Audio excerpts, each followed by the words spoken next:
Yan, magkakapon po ako ng may lus-lus na biik. Yan o. Kakalaki ho ng itlog, may lus-lus ho yan. Yan ang ating mga gagamitin na kasabay na ho yan turop na iron at vitamins niyan. 10 days old ho yan. May karayaw at panahe. Yan ho ang ating pantatahe. Yan.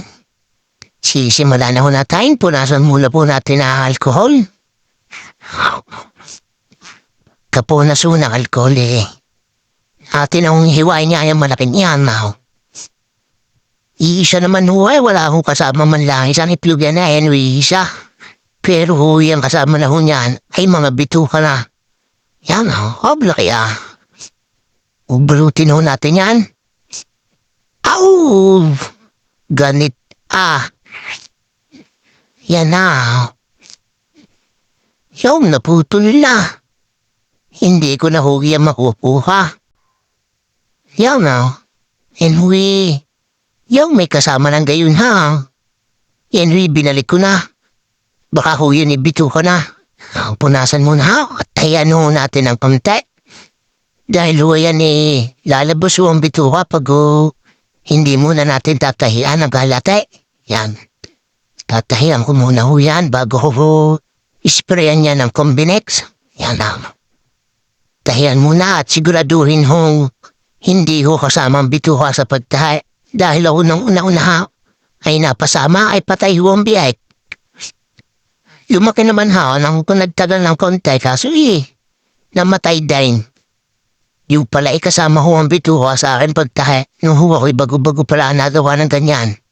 Kaya ho dapat ho maingat tayo sa pagtahi niyan, dapat ho sa pinakabalat lang. Yan, huwag mo natin lalaliman yung pinakatahay. Baka humapasama yung bituka. Ay, magsusugat lang sa loob. At akala natin magaling na yung parsaloob. Bro, may sugat.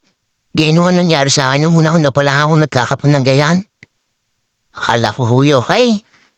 Yung pala naman napasama. Yan, ini-spray ko na huyan. Kaya-spray ko po niyan tatahiin ko na po yung kanti pang hiniwa ha. Yan. Para kung magsarado na't hindi lumabas yung bituka. Dahil po pagkagaya may luslaws.